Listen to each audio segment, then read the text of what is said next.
Man, I am so appreciative of the space. I'm ecstatic. This morning I woke up at 3:30 because I was so excited to come here and just get things going.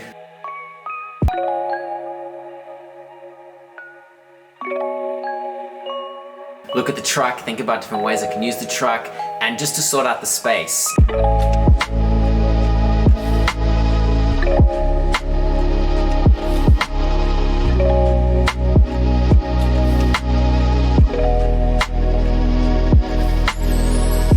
I can't believe that this has happened because this is something that was a big issue for me. Where was I going to build the tiny house? What was I going to use to make the tiny house? What tools, for example, like different types of tools to just try different things. This place has tools on tools, inside tools, around tools. I'm going to make the most of it. I'm going to make an awesome house. I'm really excited to share this process with everyone watching. I've had a lot of friends and family reach out wanting to know what's happening. Did I get a truck? Yeah, I feel a little bit cheeky making these videos and then I don't really tell them and then I just send it to them. So I'm gonna keep doing that, I think. Basically, the truck arrived on a Monday. I was very apprehensive. I wasn't sure what I'd bought. I'm driving down to the warehouse and I don't actually know if it's getting delivered this morning. It's a bit frustrating. I might even see it on the way down on the freeway. That'd be pretty cool. That's the truck, it just drove past. Let me get the camera out. I was always curious about how these work actually, so that just sits in the chain. Yeah. Your tyres aren't bad.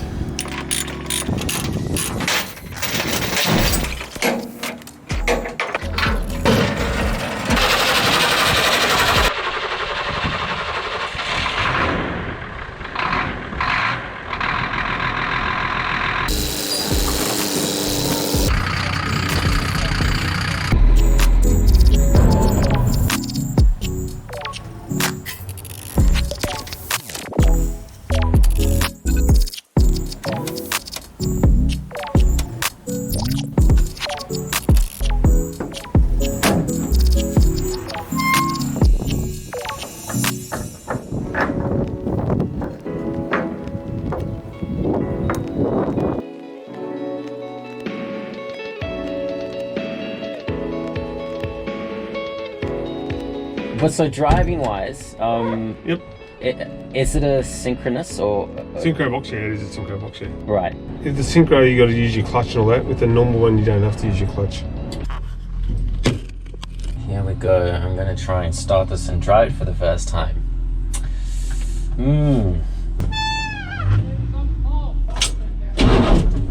That's the start button.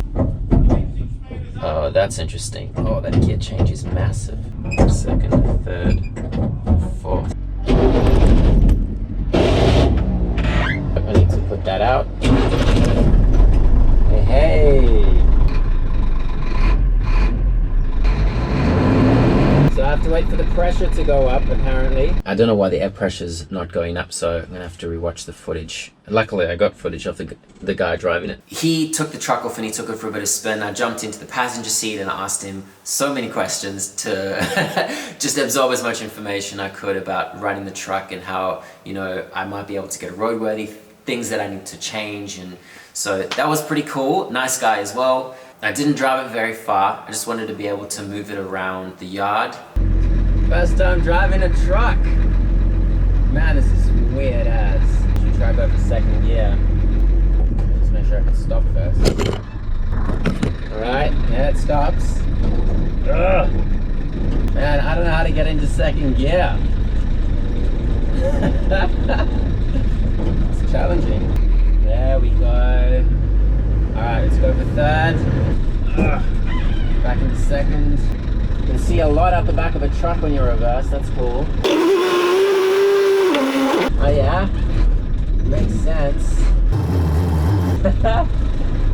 This is great. Handbrake. Learning.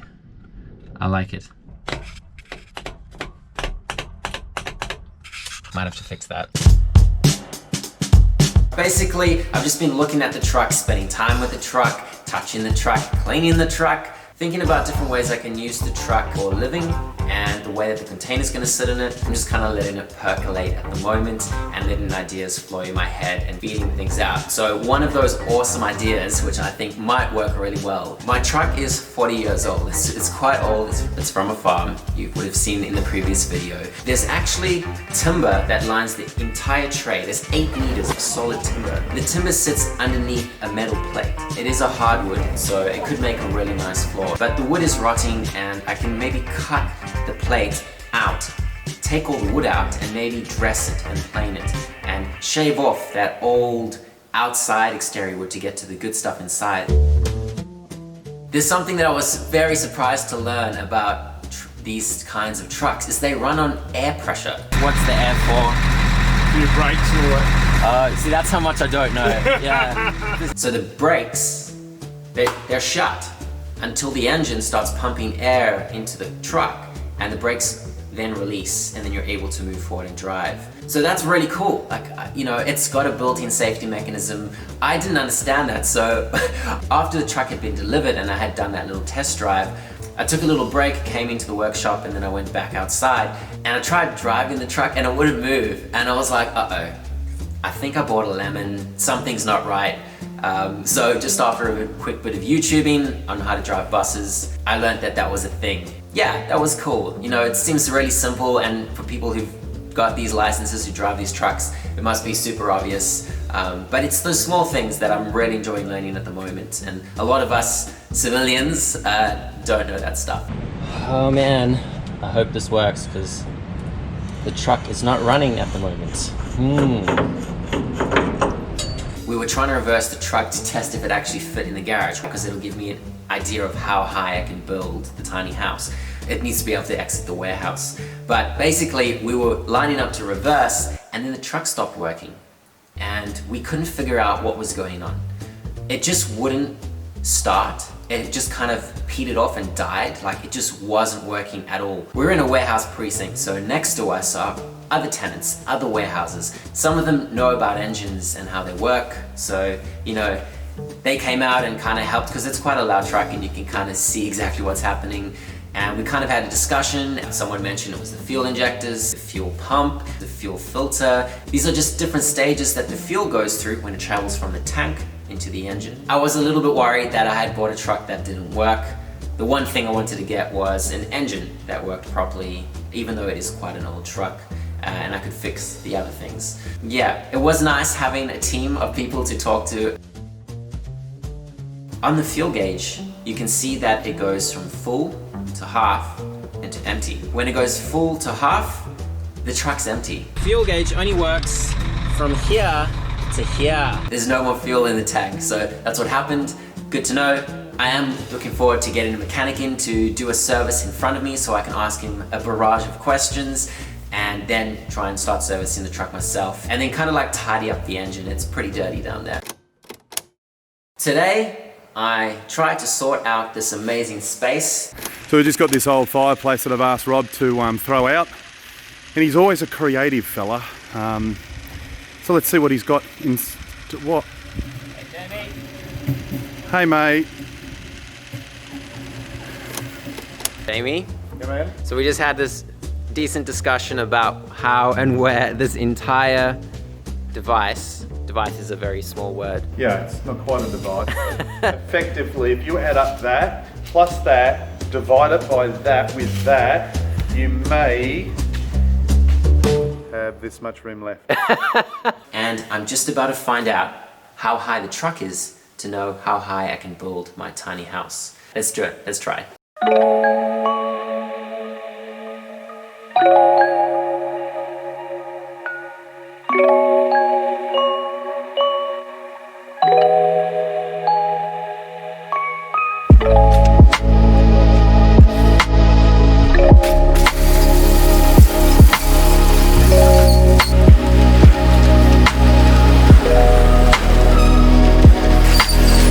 Man, I wasn't sure that was gonna fit. It's very close. All right, that's it for tonight.